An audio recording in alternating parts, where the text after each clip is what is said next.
2 দিন মুলতবির পর বুধবার শুরু হয় জাতীয় ঐকমত্য কমিশনের দ্বিতীয় দফার ৬ষ্ঠ দিনের বৈঠক। আলোচনা হয় রাষ্ট্রীয় মূলনীতি, এনসিসি এবং প্রধানমন্ত্রীর মেয়াদ নিয়ে। বৈঠকে যোগ দেন বিএনপি, জামায়াত, এনসিপি সহ বিভিন্ন রাজনৈতিক দলের প্রতিনিধি। বেলা 11টায় বৈঠক শুরু হয়ে শেষ হয় বিকেল 5:30টায়। বৈঠকে এনসিসির পরিবর্তে সাংবিধানিক এবং সংবিধিবদ্ধ প্রতিষ্ঠানের নিয়োগ কমিটির প্রস্তাব দেয় কমিশন। যদিও তাতে একমত হয়নি বিএনপি সহ কয়েকটি দল। রাষ্ট্রীয় মূলনীতি প্রসঙ্গেও মুখোমুখি দলগুলো। বৈঠক শেষে ঐকমত্য কমিশনের সহসভাপতি অধ্যাপক আলী রিয়াদ জানান, আগামী সপ্তাহে বিবদমান বিষয়ে পরিবর্তিত সুপারিশ দেবে কমিশন।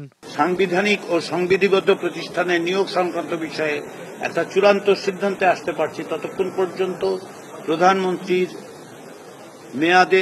মেয়াদ বিষয়ে চূড়ান্ত সিদ্ধান্ত নেওয়া যাচ্ছে না। ইনসেক্ট রিপেলেন্ট মাস্টার ব্যাচ যুক্ত আরএফএল ওয়াট্রো, কাপড় যত্নে রাখার নাম্বার 1 সলিউশন। সাংবিধানিক এবং সংবিধিবদ্ধ প্রতিষ্ঠানের নিয়োগ কমিটির বিষয়ে একমত হওয়ার কথা জানায় গণ অধিকার পরিষদ, এবি পার্টি, বাসদ, ইসলামী আন্দোলন সহ বিভিন্ন দল। মূলনীতিতে বিসমিল্লাহ এবং আল্লাহর উপর পূর্ণ আস্থা ও বিশ্বাসে বেশিরভাগ দল একমত হলেও বিদ্যমান মূলনীতি অক্ষুণ্ণ রাখার পক্ষে মতামত জানায় বাসদ সহ বাম দলগুলো।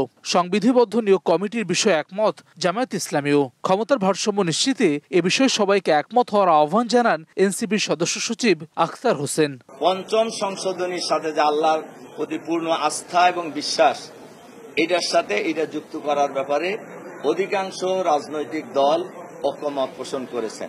জাতীয় নাগরিক পার্টি মনে করে সাম্য, মানবিক মর্যাদা, সামাজিক সুবিচার, গণতন্ত্র এই বিষয়গুলোকেই মূলনীতি হিসেবে আমাদের গ্রহণ করতে হবে। বিএনপির স্থায়ী কমিটির সদস্য সালাউদ্দিন আহমেদ জানান, প্রধানমন্ত্রী 10 বছরের মেয়াদে বিএনপি প্রাথমিকভাবে একমত। তবে এনসিসির মতো কমিটি করে নির্বাহী বিভাগের ক্ষমতা খর্ব করা হলে প্রধানমন্ত্রীর মেয়াদ নিয়ে একমত হওয়া সম্ভব হবে না বলেও মন্তব্য করেন তিনি।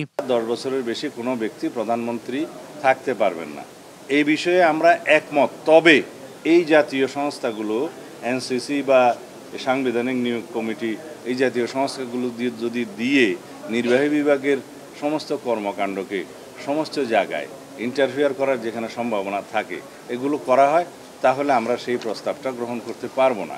সংস্কার বাস্তবায়নে জাতীয় সনদ তৈরির লক্ষ্যে 20 মার্চ থেকে 19 মে পর্যন্ত প্রথম ধাপে 45টি অধিবেশন শেষে চলতি মাসের 2 তারিখে দ্বিতীয় দফার আলোচনা শুরু করেছে ঐকমত্য কমিশন। হাসান ওয়ালি, সময় সংবাদ, ঢাকা।